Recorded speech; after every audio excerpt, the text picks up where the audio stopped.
ചോദ്യങ്ങൾ ഭയക്കുന്നു എന്നാണ് ചോദ്യം. പി ആർ സുനിൽ, പല കാലങ്ങളിലായി നമുക്ക് ഭരണകൂടത്തിന്റെ അസഹിഷ്ണുത അത് മാധ്യമങ്ങളിൽ നിൽക്കെ പല പല രൂപത്തിലുണ്ടാവാറുണ്ട്.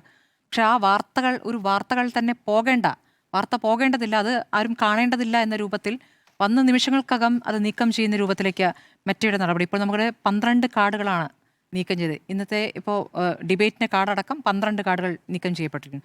എല്ലാം സർക്കാരിനെ വിമർശിക്കുന്ന അല്ലെങ്കിൽ സർക്കാരിനെതിരെയുള്ള വിമർശനങ്ങളുടെ വാർത്തകളാണ് താനും.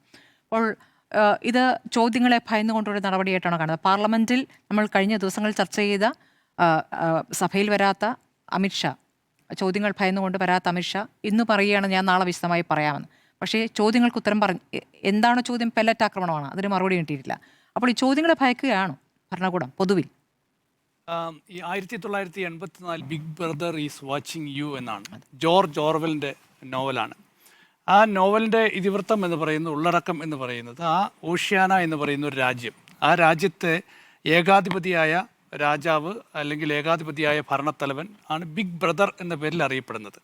അപ്പോൾ ഈ ബിഗ് ബ്രദറിൻ്റെ പ്രധാനപ്പെട്ട ജോലി എന്ന് പറയുന്നത് എല്ലാ പൗരന്മാരെയും എല്ലാ മനുഷ്യരെയും നിരീക്ഷിക്കുക എന്നതാണ്. എന്തിനാണ് നിരീക്ഷിക്കുന്നത്? തന്നിലേക്ക് ഉയരുന്ന വിമർശനങ്ങൾ തടയുക, തനിക്കെതിരെയുള്ള ഗൂഢനീക്കങ്ങൾ തടയുക, തന്നെ ആരും വിമർശിക്കാതിരിക്കുക, തനിക്കെതിരെ ആരും സംസാരിക്കാതിരിക്കുക. അങ്ങനെ ആ രാജ്യത്തെ, ഓഷ്യാന എന്ന് പറയുന്ന ആ രാജ്യത്തെ എല്ലാ മനുഷ്യന്മാരെയും നിരീക്ഷിക്കുന്നതിനായി വലിയ സർവേലൻസ് സംവിധാനം ഏർപ്പെടുത്തുക. അതായിരുന്നു ബിഗ് ബ്രദർ ചെയ്തുകൊണ്ടിരുന്നത്. അത് വിഖ്യാതമായ നോവലാണ്. അതിലെ വിൻസ്റ്റൺ സ്മിത്ത് എന്ന് പറയുന്ന ആളാണ് പ്രധാനപ്പെട്ട കഥാപാത്രം. ആ കഥാപാത്രം ഈ നോവലിൽ അദ്ദേഹം ജോലി ചെയ്യുന്നത് മിനിസ്ട്രി ഓഫ് ട്രൂത്തിലാണ്. അപ്പോൾ അദ്ദേഹത്തിൻ്റെ പ്രധാനപ്പെട്ട ജോലി എന്ന് പറയുന്നത് ചരിത്രം മാറ്റി എഴുതുക എന്നതാണ്. ചരിത്രത്തെ വളച്ചൊടിക്കുക, മാറ്റി എഴുതുക എന്നതാണ്. ഒടുവിൽ അദ്ദേഹവും ഈ ബിഗ് ബ്രദറിൻ്റെ നിരീക്ഷണ വലയത്തിൽപ്പെട്ട് കുടുങ്ങുന്നു എന്നതാണ് ഈ ഒരു നോവലിൻ്റെ ഒരു ഉള്ളടക്കം എന്ന് പറയുന്നത്. അപ്പോൾ നമ്മൾ ഇന്നത്തെ ഒരു പശ്ചാത്തലത്തിൽ 1984 പുറത്തിറങ്ങിയ ആ നോവലിനെ നമ്മൾ ഇന്നത്തെ പശ്ചാത്തലത്തിൽ വായിച്ചാൽ ഒരുപാട് ബിഗ് ബ്രദേഴ്സ് ഉള്ളൊരു നാടാണിത്. ദേശീയ തലത്തിൽ നോക്കിയാൽ ഒരു ബിഗ് ബ്രദർ ഉണ്ട്, നമുക്ക് കേരളത്തിൽ നോക്കിയാൽ മറ്റൊരു ബിഗ് ബ്രദർ ഉണ്ട്. അപ്പോൾ ഇവിടെ നിരീക്ഷിക്കപ്പെടുന്നു എന്നുള്ളതാണ്. എന്താണ് നിരീക്ഷിക്കപ്പെടുന്നത്? വിമർശനങ്ങൾ നിരീക്ഷിക്കപ്പെടുന്നു. വിമർശനങ്ങളോടുള്ള അസഹിഷ്ണുത എന്ന് പറയുന്നത് വളരെ പ്രധാനപ്പെട്ട കാര്യമാണ്. ജനാധിപത്യ സംവിധാനത്തിൽ നമ്മളൊരു ജനാധിപത്യ രാജ്യമാണ്. ജനാധിപത്യ രാജ്യമായതുകൊണ്ട് തന്നെ ജനാധിപത്യ സംവിധാനത്തിൽ വിമർശനങ്ങൾ ഉണ്ടാകണം.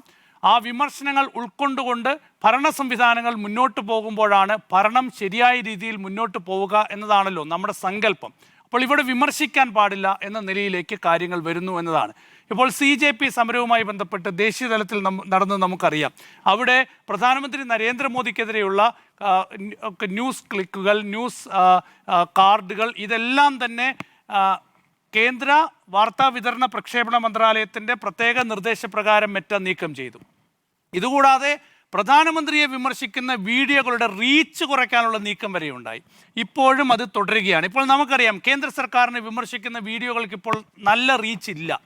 അതിൻ്റെ പ്രധാനപ്പെട്ട കാര്യം അതിൻ്റെ അണിയറയിൽ ഇത്തരം നീക്കങ്ങൾ നടക്കുന്നു എന്നതാണ്.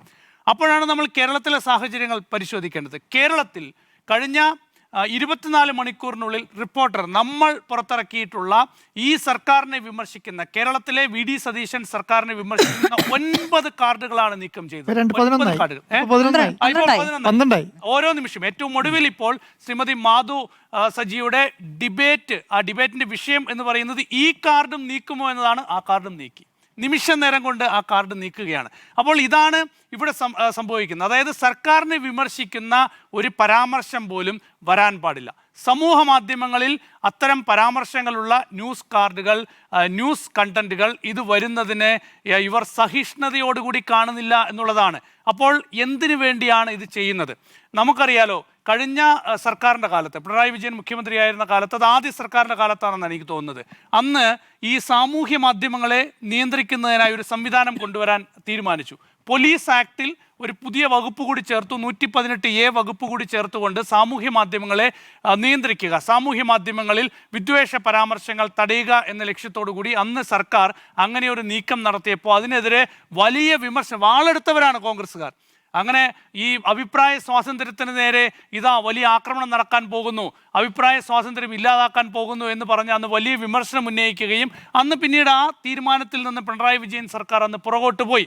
സുപ്രീം കോടതി IT നിയമത്തിലെ 66A വകുപ്പ് എന്തിനാണ് നിരോധിച്ചത് അത് ഭരണഘടനാ വിരുദ്ധമാണ് എന്ന് മാത്രമല്ല രാജ്യ താല്പര്യത്തിന് വിരുദ്ധമാണ് എന്നുകൂടി സുപ്രീം കോടതി പറഞ്ഞുകൊണ്ടാണ് അന്ന് ആ ഒരു വകുപ്പ് തന്നെ IT നിയമത്തിൽ നിന്ന് എടുത്തു കളഞ്ഞത്. ഇന്ന് യഥാർത്ഥത്തിൽ ആ വകുപ്പുകൾ ഇല്ലാത്ത വകുപ്പുകൾ, അതായത് ഇല്ലാത്ത വകുപ്പുകൾ അല്ലെങ്കിൽ സുപ്രീം കോടതി തന്നെ റദ്ദാക്കിയ ആ വകുപ്പുകളുടെ ഒരു പശ്ചാത്തലം തന്നെയാണ്. ആ വകുപ്പുകൾ എന്താണോ പറഞ്ഞിരുന്നത് അത് തന്നെയാണ് ഇപ്പോൾ കേരളത്തിലും നടക്കുന്നത്, കേന്ദ്രത്തിലും നടക്കുന്നത്. അപ്പോൾ സർക്കാരിനെ വിമർശിക്കാൻ പാടില്ല. സർക്കാരിനെ വിമർശിക്കുന്ന എന്തെങ്കിലും കണ്ടന്റുകൾ വന്നാൽ അത് നീക്കം ചെയ്യുക. അപ്പോൾ ഇന്നിപ്പോൾ സർക്കാരിൻ്റെതായിട്ട് ഇതുവരെ ഇത് സംബന്ധിച്ച് എന്തെങ്കിലും ഒരു പ്രതികരണം വന്നിട്ടില്ല. കേരളത്തിലെ കാര്യമാണ് ഞാൻ പറയുന്നത്, കേന്ദ്രത്തിലും പറഞ്ഞിട്ടില്ല. ഔദ്യോഗികമായി ഞങ്ങളൊന്നും ചെയ്തിട്ടില്ല എന്ന് പറയും, പക്ഷേ അനൗദ്യോഗികമായി ഇത്തരം നീക്കങ്ങൾ നടക്കുന്നുണ്ട്. കേരളത്തിലും അത് തന്നെയാണ് നടക്കുന്നത്. കേരളത്തിൽ ഇപ്പോൾ എനിക്ക് ഞാൻ ശ്രദ്ധിച്ചത്, ഇപ്പോൾ മുഖ്യമന്ത്രി VD സതീശൻ്റെ ഓഫീസ് പറയുന്നത് ഞങ്ങളൊന്നും അറിഞ്ഞില്ല എന്ന് ആരോടോ പറഞ്ഞു എന്ന് പറയുന്നു. പക്ഷേ ഔദ്യോഗികമായി ഇതുവരെ അതായത് കേരളത്തിലെ മാധ്യമ സ്ഥാപനങ്ങൾ, റിപ്പോർട്ടർ ചാനലിൻ്റെ മാത്രമല്ല മറ്റ് മാധ്യമ സ്ഥാപനങ്ങളുടെയും സർക്കാരിനെ വിമർശിക്കുന്ന പോസ്റ്റുകൾ മാറ്റിയിട്ടുണ്ട്. അപ്പോൾ ഇത് അഭിപ്രായ സ്വാതന്ത്ര്യത്തിന് നേരെയുള്ള ആക്രമണമാണ് എന്ന് തിരിച്ചറിയാത്ത ആളല്ലല്ലോ കേരളത്തിൻ്റെ മുഖ്യമന്ത്രി. അഭിപ്രായ സ്വാതന്ത്ര്യത്തിന് വേണ്ടി വലിയ വാദങ്ങൾ ഉയർത്തി അധികാരത്തിൽ വന്ന മുഖ്യമന്ത്രിയാണല്ലോ. അപ്പോൾ എന്തുകൊണ്ടാണ് ഇങ്ങനെ കാർഡ് നീക്കം ചെയ്യുന്നത്? മെറ്റയോട് ചോദിക്കാമല്ലോ, എന്തുകൊണ്ടാണ് കേരളത്തിൽ പ്രവർത്തിക്കുന്ന മാധ്യമങ്ങളുടെ വിമർശന ഉള്ളടക്കമുള്ള കാർഡുകൾ എന്തിനാണ് നിങ്ങൾ നീക്കം ചെയ്യുന്നത് എന്ന് ചോദിക്കാനുള്ള അധികാരം, എന്ന് ചോദിക്കാനുള്ള ഉത്തരവാദിത്തം ഈ സർക്കാരിനുണ്ട്. അത് ഇതുവരെ ചോദിച്ചിട്ടില്ല എന്നതാണ്. അപ്പോൾ എന്താണ് ഈ സർക്കാരിൻ്റെ ഈ വിഷയത്തിലെ നിലപാട് എന്നറിയാൻ എനിക്ക് കൗതുകമുണ്ട്. ഇനി ഡൽഹിയിലേക്ക് പോയാൽ അവിടെ നോക്കൂ, കേന്ദ്ര ആഭ്യന്തരമന്ത്രി അമിത്ഷാ ഇന്ന് വലിയൊരു വെളിപാടുമായി രംഗത്ത് വരികയാണ്. അമിത്ഷാ പറയുകയാണ്, ഞാൻ ചർച്ചയ്ക്ക് തയ്യാറാണ്. നിങ്ങൾ പാർലമെൻറ്റിൽ 2 മണിക്ക് നോട്ടീസ് നൽകൂ, 3 മണിക്ക് ഞാൻ പാർലമെൻറ്റിൽ വന്നിരുന്ന് ഞാൻ എല്ലാ ചോദ്യങ്ങൾക്കും മറുപടി നൽകാം എന്നതാണ്. എന്നാണ് പറയുന്നത്? നാളെ പാർലമെൻറ്റ് സമ്മേളനം അവസാനിക്കാൻ പോവുകയാണ്. ജൂലൈ 20-ആം തീയതിയാണ് പാർലമെൻറ്റ് സമ്മേളനം തുടങ്ങിയത്, പാർലമെൻറ്റിൻ്റെ വർഷകാല സമ്മേളനം. ഓഗസ്റ്റ് 13 വരെയാണ് സമ്മേളനം. ഓഗസ്റ്റ് 13 എന്ന് പറയുന്നത് നാളെയാണ്. അപ്പോൾ ഇതുവരെ ഈ പാർലമെൻറ്റിലേക്ക് വരും, പക്ഷേ സഭയിലേക്ക് വരില്ല. അത് മോദിയും അതുപോലെയായിരുന്നു, അമിത്ഷായും അതുപോലെയായിരുന്നു. രണ്ടുപേരുടെയും പാർലമെൻറ്റിലെ ഓഫീസിൽ വരും, അവിടെ ഇരിക്കും. 2 സഭകളിലും വരില്ല. ജൂലൈ 20-ആം തീയതി പാർലമെൻറ്റ് സമ്മേളനം തുടങ്ങിയ ദിവസമായിരുന്നു CJP സമരത്തിൻ്റെ ഭാഗമായി പാർലമെൻറ്റിലേക്ക് യുവാക്കളുടെ വലിയ മാർച്ച് നടന്നത്. ആ മാർച്ചിന് നേരെ വലിയ പോലീസ് അതിക്രമമുണ്ടായി. പിന്നീട് കേന്ദ്ര വിദ്യാഭ്യാസ മന്ത്രി ധർമ്മേന്ദ്ര പ്രധാൻ രാജിവെക്കേണ്ടി വന്നു. പക്ഷേ അതിനുശേഷം എന്തിനാണ് പോലീസ് പെല്ലറ്റ് ഗൺ ഉപയോഗിച്ച് വിദ്യാർത്ഥികളെ ആക്രമിച്ചത്, ഈ വിദ്യാർത്ഥികളെ എന്തിനാണ് ഇലക്ട്രിക് ലാത്തി ഉപയോഗിച്ച് തല്ലിച്ചതച്ചത് എന്നത് സംബന്ധിച്ച് ഒരുപാട് ചോദ്യങ്ങൾ പ്രതിപക്ഷ പാർട്ടികൾ ഉയർത്തി. പാർലമെൻറ്റ് കവാടത്തിൽ ധർണ നടത്തി, പ്രതിഷേധം നടത്തി. പാർലമെൻറ്റിൻ്റെ ഇരുസഭകളിലും കേന്ദ്ര ആഭ്യന്തരമന്ത്രി അമിത്ഷാ എവിടെ എന്ന് ചോദിച്ച് എല്ലാ ദിവസവും പ്രതിഷേധം ഉയർത്തിയിരുന്നു. ഇതുവരെ വരാത്ത അമിത്ഷാ ഇന്ന് വന്ന് മാധ്യമങ്ങളോട്, പാർലമെൻറ്റിനുള്ളിലല്ല പുറത്ത് മാധ്യമങ്ങളോട് പറയുകയാണ്, ഞാൻ പാർലമെൻറ്റിൽ വരാം, നിങ്ങൾ നോട്ടീസ് നൽകൂ എന്നത്. സൗകര്യമില്ല എന്നാണ് പ്രതിപക്ഷ നേതാവ് രാഹുൽ ഗാന്ധി ഇന്ന് പറഞ്ഞത്. കാരണം നാളെ പാർലമെൻറ്റ് സമ്മേളനം അവസാനിക്കാൻ പോവുകയാണ്. അപ്പോൾ ഇതാണ് സമീപനം. നിങ്ങൾക്ക് ജനാധിപത്യത്തോട്, ഭരണഘടനയോട്, ഭരണത്തിലെത്തുമ്പോൾ നിങ്ങളുടെ സമീപനം ഇതാണ് എന്നതാണ്. അവിടെ കേന്ദ്രത്തിലായാലും നമ്മുടെ ഈ കേരളത്തിലായാലും ഒരേ സമീപനമായി മാറുന്നു എന്നുള്ളതാണ്. അവിടെ മോദി ലൈൻ, ഇവിടെ VD ലൈൻ, രണ്ടും ഏതാണ്ട് ഒരുപോലെയായി മാറുന്നു എന്ന് സംശയിക്കാവുന്ന സാഹചര്യമുണ്ട്. കാരണം നോക്കൂ, നമുക്കറിയാലോ, ഈ സർക്കാർ സത്യപ്രതിജ്ഞ ചെയ്ത് അധികാരമേറ്റതിന് തൊട്ട് പിന്നാലെ മുഖ്യമന്ത്രി VD സതീശൻ്റെ ഒരു വാർത്താ സമ്മേളനമുണ്ട്. ആ വാർത്താ സമ്മേളനത്തിൽ മുഖ്യമന്ത്രി VD സതീശൻ പറഞ്ഞത് നമ്മളെല്ലാവരെയും കോരിത്തെരിപ്പിക്കുന്നതാണ്. അദ്ദേഹം പറഞ്ഞു, ഞാൻ ഇതുപോലെ വന്നിരുന്ന് തരും, നിങ്ങളുടെ എല്ലാ ചോദ്യങ്ങൾക്കും ഞാൻ മറുപടി നൽകും, നിങ്ങളുടെ എല്ലാ വിമർശനങ്ങൾക്കും മറുപടി നൽകും, അങ്ങനെ എല്ലാ ചോദ്യങ്ങൾക്കും മറുപടി തന്ന് മാത്രമേ ഞാൻ മുന്നോട്ട് പോവുകയുള്ളൂ, നിങ്ങൾക്ക് എന്നെ അറിയാലോ എന്ന് പറഞ്ഞ മുഖ്യമന്ത്രി VD സതീശൻ ഇന്ന് എവിടെ എത്തി നിൽക്കുന്നു? ഇന്ന് 3 മാസം കഴിയുമ്പോൾ അന്ന് തെരഞ്ഞെടുപ്പ് കാലത്ത് പറഞ്ഞിട്ടുള്ള എല്ലാ കാര്യങ്ങളും അദ്ദേഹം മാറ്റി, എല്ലാ നിലപാടുകളും അദ്ദേഹം മാറ്റി. അന്നത്തെ VD സതീശനെയല്ല ഇന്നത്തെ VD സതീശൻ. രാഷ്ട്രീയ നിലപാടുകളിൽ മാറ്റം വരുത്തി, കോൺഗ്രസിൻ്റെ നിലപാടുകളിൽ മാറ്റം വരുത്തി. UDF എന്താണോ പറഞ്ഞത് അതല്ല ചെയ്യുന്നത്. ഇന്ന് മാധ്യമങ്ങളുടെ ചോദ്യത്തെ മുഖ്യമന്ത്രി VD സതീശൻ ഭയപ്പെടുകയാണ്. എന്തിനാണ് നിങ്ങൾ ഹെലികോപ്റ്റർ പിടിച്ച് കൊച്ചിയിലേക്ക് പോയത്? അവിടെ ഏത് ഇൻവെസ്റ്ററെയാണ് നിങ്ങൾ കണ്ടത്? പറയാൻ പറ്റില്ല, അത് രഹസ്യമാണ്. ഏത് ഇൻവെസ്റ്ററെയാണ് കണ്ടത്?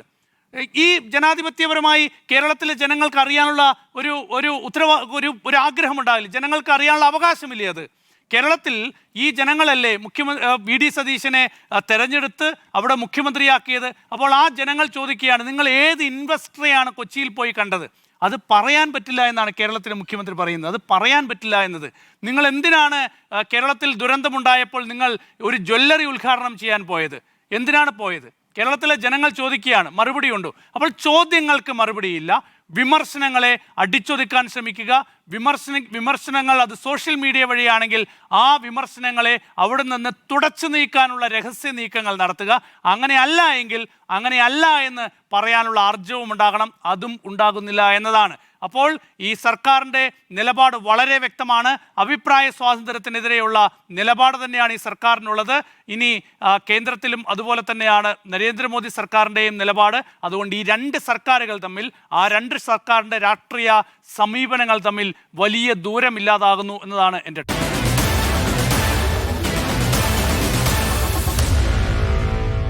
Meet the editors.